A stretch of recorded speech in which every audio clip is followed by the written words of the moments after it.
Bismillahirrahmanirrahim. Our next topic of organic chemistry is sources of organic compounds. Sources हमारे कोल की form में भी हो सकते हैं, सोर्सेज हमारे पेट्रोलियम की फॉर्म में भी हो सकते हैं और सोर्सेज हमारे नेचुरल गैस की फॉर्म में भी हो सकते हैं। इनको हम स्टेप वाइज देखते हैं कि सोर्सेज किस तरह हम इनको लेके चलते हैं। फर्स्ट वन अगर हम देखें तो हमारे पास कोल एक सोर्स है। Coal is a source of organic compounds. Coal का जो कंसेप्ट है डिफरेंट साइंटिस्ट के पॉइंट ऑफ व्यू से डिफरेंट थ्योरीज भी हैं, नेचुरल थ्योरीज भी हैं और सिंथेटिक थ्योरीज भी हैं कि ऑर्गेनिक कंपाउंड्स का ओवरऑल वजूद कैसे डेवलप हुआ। कुछ थ्योरीज ये भी हैं अगर हम नेचर से रिलेट करें, वो थ्योरीज ये कहती हैं कि अराउंड 500 मिलियन ईयर्स अगो कुछ प्लांट्स थे या ट्रीज थे, वो क्या हो गए, बरीड हो गए अंडरनीथ ऑफ द अर्थ। अर्थ के अंदर वो दब गए, मतलब मोस्टली लिविंग हम ऑर्गेनिजम्स कह सकते हैं, उसमें प्लांट्स, एनिमल्स। वो जब जमीन के अंदर धंस गए तो उनकी बॉडी में चेंजेस आते रहे क्योंकि वहां पे प्रेशर था, माइक्रोबियल अटैक था, टेम्परेचर उसकी वेरिएशंस थी, तो उसमें एक डिकम्पोजिशन का प्रोसेस स्टार्ट हो गया। उसमें डिफरेंट जो है वो प्रोसेस वहां पे अप्लाई होना शुरू हो गया। उन प्रोसेसेस की वजह से जो ऑर्गेनिक कंपाउंड्स हैं वो आज हम हासिल कर रहे होते हैं अर्थ क्रस्ट से। अब इस थ्योरी को सपोर्ट करने के लिए हमारे पास एक एग्जांपल भी है जिसको हमने यहाँ पे एक्सप्लेन करना है। एग्जांपल ये है, ये शॉर्ट क्वेश्चन भी आता है, how would is converted into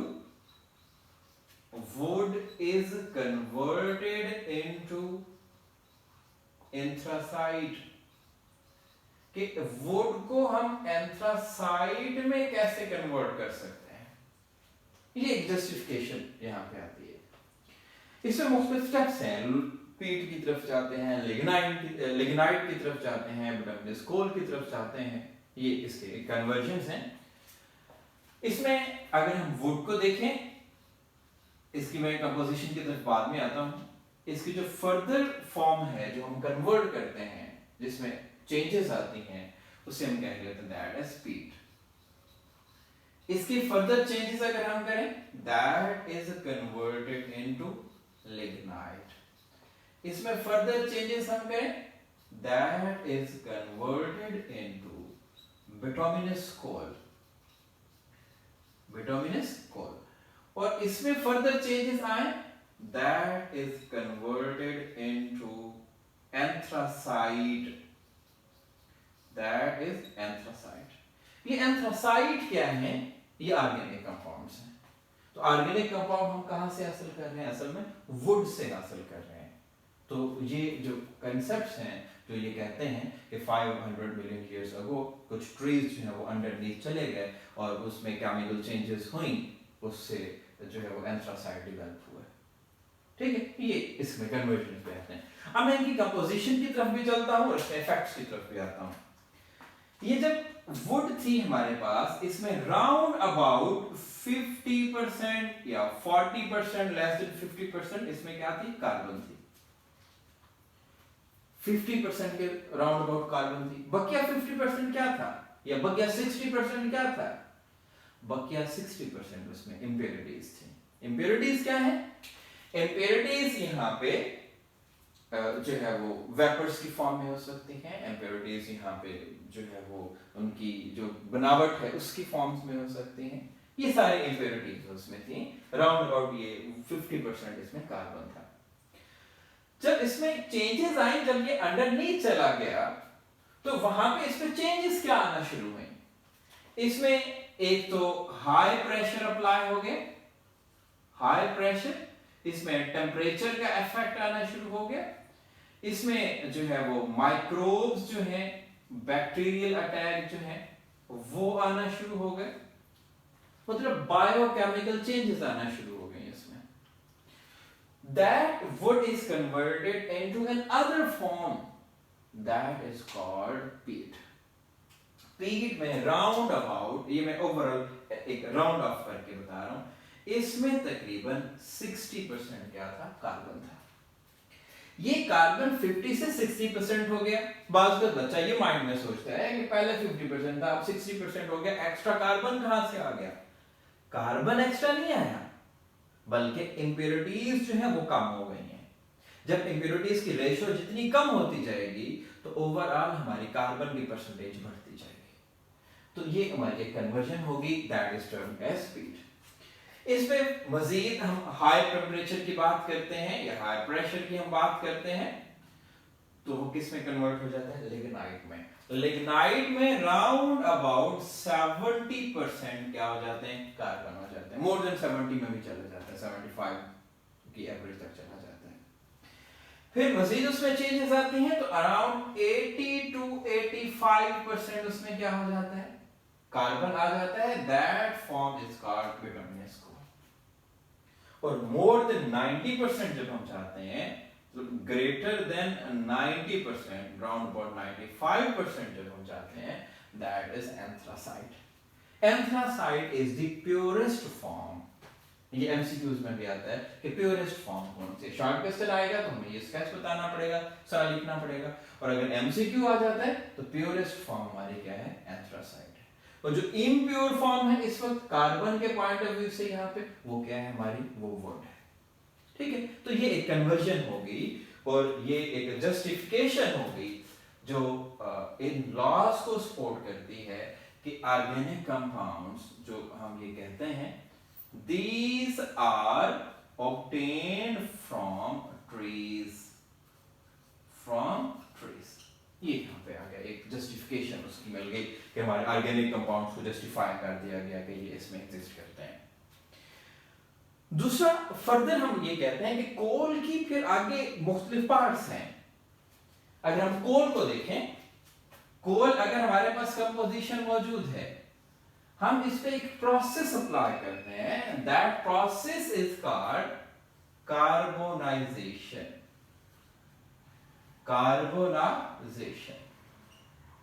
ठीक है, ये एक प्रोसेस का नाम है। कार्बोनाइजेशन को हम डिस्ट्रक्टिव डिस्टिलेशन भी कह रहे होते हैं। Destructive distillation. अब ये प्रोसेस कहता क्या है, कार्बोनाइजेशन या डिस्ट्रक्टिव डिस्टिलेशन? कहते हैं अगर हम कोल की डिकम्पोजिशन कराएं in the absence of oxygen, दो शर्त है इसमें। एक तो एब्सेंस ऑफ ऑक्सीजन होना चाहिए, एब्सेंस ऑफ ऑक्सीजन या एब्सेंस ऑफ एयर भी हम कह सकते हैं। दूसरा ये होता है कि हाई टेम्परेचर जो हम यहां पे अप्लाई करते हैं वो अराउंड 500 to 1000 सेल्सियस हम टेम्परेचर अप्लाई करते हैं। ये हमारा एक डिस्ट्रक्टिव डिस्टिलेशन होता है जिसमें कोल को हम कन्वर्ट कर रहे होते हैं।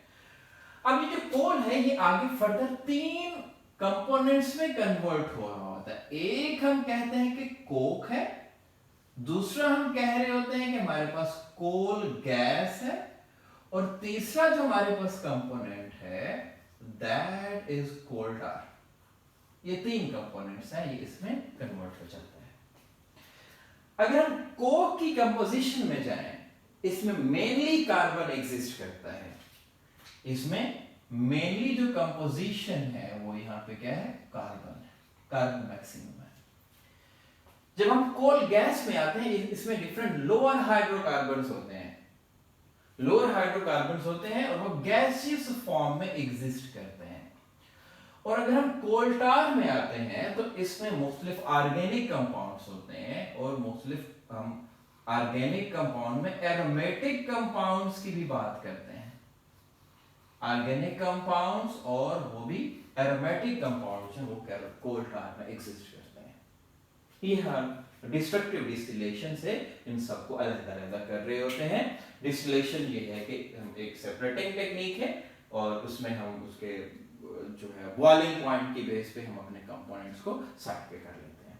और इस डिस्ट्रक्टिव डिस्टिलेशन के लिए मुख्तलिफ टेक्निक्स भी अप्लाई की जा रही होती हैं। पाकिस्तान में भी डिफरेंट जो है वो सर्च प्लेस पे काम हो रहा है। ये एक सोर्स है हमारे ऑर्गेनिक कंपाउंड्स का। दूसरा जो सोर्स हमारा यहाँ पे है that is natural gas. Natural gas ये दूसरा सोर्स है। ये शॉर्ट क्वेश्चन भी आता है। सबसे पहला पॉइंट ये कि नेचुरल क्या है, मतलब किस चीज से कंपोज्ड है। तो इसकी कंपोजिशन में अगर हम हैं, it is composed of lower hydrocarbons. Lower hydrocarbons. अब लोअर हाइड्रोकार्बन्स में कौन कौन से हाइड्रोकार्बन्स हैं? इसमें मीथेन है, ये जो है वो एक कार्बन वाला है। इसमें इथेन आ जाता है, इसमें प्रोपेन है, और जो फोर्थ वन इसमें है वो क्या है? ब्यूटेन है। ये लोअर हाइड्रोकार्बन है और ये सारे के सारे गैस फॉर्म में एग्जिस्ट करते हैं। ये सारे के सारे जो कंपोजिशन है, so that is a natural gas. अगर ये पूछा जाए कि कंपोजिशन क्या है नेचुरल गैस की, तो ये सारे कंपोज्ड हैं, ये सारे कंपोजिशन का हिस्सा हैं। लेकिन अगर ये कहा जाए कि अबंडेंट फॉर्म कौन सी है, अगर अबंडेंट फॉर्म का पूछा जाता है तो फिर हम कहते हैं कि वो क्या है? मीथेन है। Methane is the more abundant form, that is a more abundant component. और इस पूरी कंपोजिशन में मोर देन 90%, अराउंड 95% जो है वो क्या होता है? मीथेन होता है। बाकी 5% जो है वो बाकी हाइड्रोकार्बन्स होते हैं, जिसमें इथेन भी आ जाता है, मीथेन भी आ जाता है, इथेन, प्रोपेन और ब्यूटेन आ जाते हैं। ये हमारे सोर्सेज हैं जो यहाँ पे एग्जिस्ट करते हैं नेचुरल गैस के पॉइंट ऑफ व्यू से। अब इस नेचुरल गैस के यूजेस क्या हैं? इसको हम यूज कहां पे कर रहे होते हैं? मुख्तलिफ यूजेस हैं गैसेस के। इसको हम ऑटोमोबाइल्स में यूज कर रहे होते हैं, ऑटोमोबाइल्स, ठीक है। इसको हम जो है डोमेस्टिक पर्पस में हम यूज कर रहे होते हैं, डोमेस्टिक पर्पस। इसको हम एनर्जी रिजर्वायर्स जो है या एनर्जी सोर्स जो है उनके लिए हम इसको यूज कर रहे होते हैं। ये मुख्तलिफ यूजेस हैं, एप्लीकेशंस जिन्हें हम कह सकते हैं कि नेचुरल गैस जो हमारे पास है ये इसके हैं। जो थर्ड हमारा यहाँ पे सोर्स है ऑर्गेनिक कंपाउंड्स का, दैट इज पेट्रोलियम। अब पेट्रोलियम क्या है, ये हम कैसे इसको कन्वर्ट कर रहे होते हैं? पेट्रोलियम में 2-3 स्टेप्स हैं। सबसे पहले हम बात करते हैं कि अर्थ क्रस्ट से हम ऑयल ऑब्टेन करते हैं, ब्लैकिश कलर का ऑयल होते हैं। That oil is called crude oil, that is called crude oil. इसे हम डिफाइन कैसे करते हैं? That is the oil obtained from earth crust, obtained from earth crust, ठीक है। और अर्थ क्रस्ट से हम इसे हासिल किस फॉर्म में कर रहे होते हैं? इम्प्योर फॉर्म में हम इसे हासिल कर रहे हैं। जब हम इसे इम्प्योर फॉर्म में हासिल कर रहे हैं, that is termed as crude oil. अब ये क्रूड है, ये बिल्कुल प्योर फॉर्म नहीं है। फिर इस क्रूड ऑयल को हम क्या करते हैं?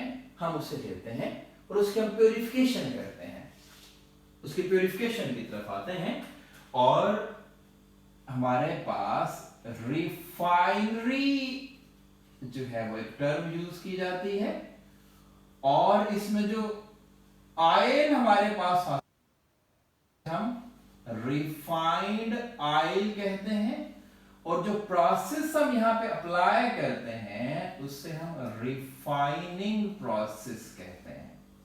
ये टर्म्स भी अप्लाई होते हैं, ठीक है। रिफाइनरी क्या है? रिफाइनरी हमारी कोई भी इंडस्ट्री है। ये एक इंडस्ट्री है जो इंडस्ट्री क्या कर रही होती है? इम्प्योर ऑयल को प्योर फॉर्म में कन्वर्ट कर रही होती है। रिफाइंड ऑयल क्या है? Pure form of oil after refining, after purification हम उसे कह सकते हैं। प्योरिफिकेशन करने के बाद जो हमारे पास ऑयल हासिल होता है दैट इज रिफाइंड ऑयल। कैसे करते हैं? रिफाइनिंग प्रोसेस से। ये जो रिफाइनिंग प्रोसेस है इसको केमिस्ट्री की लैंग्वेज में हम फ्रैक्शनल डिस्टिलेशन भी कह रहे होते हैं। That is termed as fractional distillation. मतलब हम फ्रैक्शनल डिस्टिलेशन का प्रोसेस करते हैं और फ्रैक्शनल डिस्टिलेशन से हमारे पास जो मटेरियल हासिल हो रहा होता है दैट इज रिफाइंड ऑयल। ये टर्म्स इसमें अप्लाई होते हैं। मुख्तलिफ हमारे रिफाइनरीज, अटक ऑयल रिफाइनरीज हैं, पाक अरब ऑयल रिफाइनरीज हैं, ये काम कर रही हैं। अब ये रिफाइनिंग प्रोसेस है कैसे? ये असल में फ्रैक्शनल डिस्टिलेशन जो है ये सेपरेशन करता है कंपोनेंट्स की। सेपरेशन करेगा कंपोनेंट्स की किस बेस पे? On the basis of boiling point. Boiling point की बेस पे मुख्तलिफ कंपोनेंट्स को सेपरेट कर देता है। मतलब पहले मिक्सचर होता है, मिक्सचर में से वो हर एक चीज को सेपरेट करता जाता है, अलग अलग करता जाता है। जैसे कि अगर मैं ये एक टावर यहाँ पे यूज करता हूँ और इस टावर में मैंने क्या डाला हुआ है? क्रूड ऑयल यहाँ पे डाला हुआ है। सपोज यहाँ पे सारा का सारा मैंने क्रूड ऑयल यहाँ पे डाल दिया, दैट इज क्रूड ऑयल। अब ऐसा ऐसा मैं इसको टेम्परेचर देना शुरू करता हूं। जैसे टेम्परेचर अराउंड 20 सेल्सियस पहुंचता है तो बॉइलिंग पॉइंट किसका आ जाता है? नेचुरल गैस का बॉइलिंग पॉइंट आ जाता है। तो इस नेचुरल गैस को हम क्या करते हैं? हासिल कर लेते हैं, जिसको मुख्तलिफ हम एनर्जी सोर्सेस के लिए अप्लाई करते हैं। ये एक कंपोनेंट, ये एक फ्रैक्शन उसकी हमने निकाल ली। फिर मजीद हम टेम्परेचर बढ़ाते जाते हैं। जब टेम्परेचर अराउंड 60 सेल्सियस पहुंचता है तो उसमें हम पेट्रोलियम ईथर्स निकाल लेते हैं। ये भी उसकी कंपोजिशन का हिस्सा होता है कि पेट्रोलियम ईथर सारे के सारे हम उसमें से सेपरेट कर लेते हैं। जब इससे टेम्परेचर हम 100 सेल्सियस की तरफ ले जाते हैं तो 100 सेल्सियस तक हम नेफ्था कंपाउंड्स जितने भी हैं वो हम सारे के सारे सेपरेट कर लेते हैं। मतलब जैसे जैसे बॉइलिंग पॉइंट चेंज होता जाएगा, टेम्परेचर चेंज होता जाएगा, हमारे कंपोनेंट जो है वो ऐसा ऐसा साइड पे आना शुरू हो जाएंगे। जब टेम्परेचर अराउंड 220 सेल्सियस पहुंचता है तो हम गैसोलीन ऑयल जो है उसे हम सेपरेट कर लेते हैं। इसके बाद हम केरोसिन ऑयल को सेपरेट कर लेते हैं। लुब्रिकेटिंग ऑयल है, केरोसिन ऑयल भी यूज किया जा रहा होता है, या लुब्रिकेटिंग ऑयल है, लुब्रिकेटिंग ऑयल भी इसमें आते हैं, गैस ऑयल्स भी इसमें आ रहे होते हैं, और असफाल्ट जो है वो भी इसमें आ रहा होता है। मतलब हमने बॉइलिंग पॉइंट की बेस पे, टेम्परेचर की बेस पे हर एक कंपोनेंट को हम क्या करते हैं? सेपरेट करते हैं। पहले कंपोनेंट की सेपरेशन दूसरे की, तीसरे को सेपरेट कर लिया, चौथे को सेपरेट कर लिया, और ये सारे के सारे हमारे ऑर्गेनिक कंपाउंड्स हैं। तो ये ऑर्गेनिक कंपाउंड्स सेपरेट हो गए on the basis of fractional distillation. ये हमारे सोर्सेस से जो ऑर्गेनिक कंपाउंड्स के हमने यहाँ पे स्टडी किया। Thank you.